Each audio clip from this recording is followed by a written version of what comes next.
let's talk about the NPP Delegates Conference now. An aspiring national chairman of the governing NPP, Stephen Asamoah-Boateng, says the party's quest in breaking the 8-year electoral cycle would require protecting some parliamentary seats.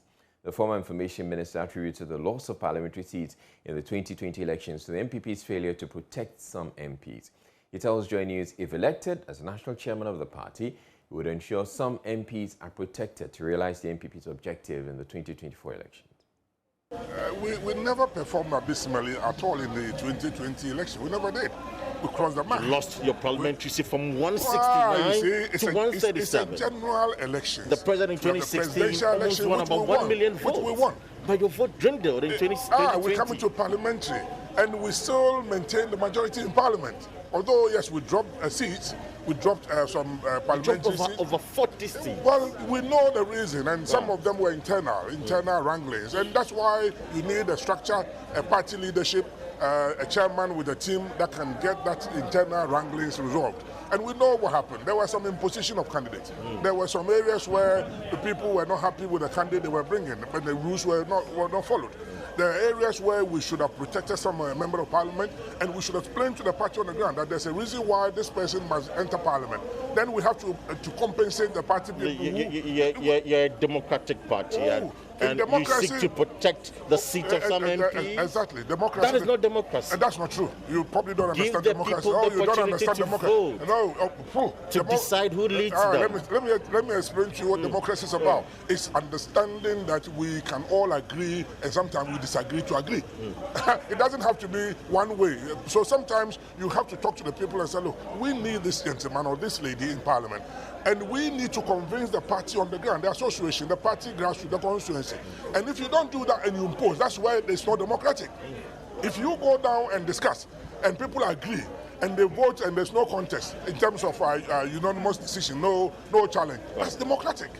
So democracy doesn't mean you vote always. Never, even in the Westminster. So if you succeed as a chairman, is it part of your plans to protect the seat of some members of parliament? You would need to engage the people. I've been a parliamentarian, so I understand what sometimes the MPs talk about. But I also understand why the party people want to go for contest. But the two minds must meet. And when it meets, you can have a solution. And that's what you need to do. So you do that if you succeed? Oh, you need a solution. You need to find a solution. I know why some to protect some seats. Well, I think you are driving into one corner which you no, I mean, you're engaged to protect the seat, and that's the point I'm making to you. Of course, there are some seats we need to protect, some personalities that must enter parliament. Not the seats as a seat. Right. You need experienced politicians in the house to help run the country. Legislating for the nation is not an easy task.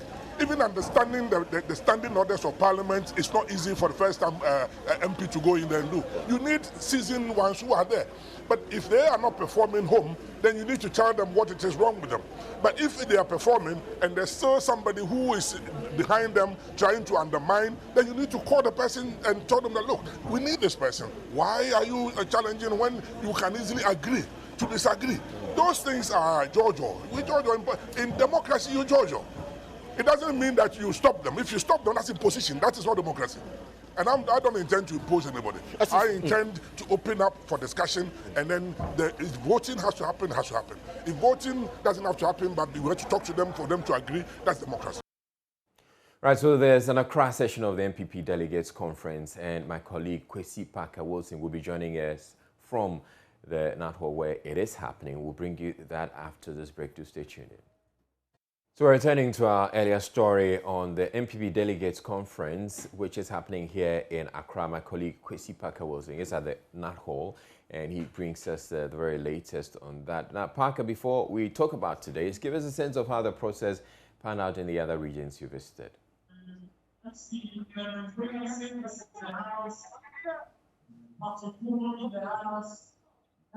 Well, so Israel, if you can hear me, we are at the Nat Hall, and this is where the governing NPP will be holding its regional delegate conference. Of course, we've been to about 8 regions so far, and what the party does is to take a stock of their performance in the 2020 elections. They do a proper diagnosis, they find out what went wrong, and what they can do to better their fortune going for the 2024 election. And this has been the breaking the eight. And if you look at the Greater Accra region, in fact, they have their own team. It says, mind your language. Now, all the places we've visited so far, the 5 regions in the north, the 3 regions in the area, the western, north, and western region, it has been established that the loss of the parliamentary seat and, of course, the fortune of the NPP generally were largely due to some internal wranglings within the party. People are not happy with the processes during the election of the parliamentary candidates. And some of these things affected the fortune of the party. So this is one thing that the NPP is looking at going forward in ensuring that they break the eight. Today, we are expecting the General Secretary of the party, John Kwedu, to address them. The regional chairman is here himself. I've seen a representative of the Vice President, Fred Wari, is present here. I've seen 2 aspiring national chairmen, Amayo Kofi and also Asabi, are all here. So the rest, we understand, are coming. Some members of parliament also will be present for today's conference. Is it just for the aspiring executives to speak to the delegates? Hello, Parker Wilson. I want to understand what's the whole idea for the delegates conference. Is it just for the aspiring executives, those aspiring into leadership positions, to just speak to the delegates who are gathered?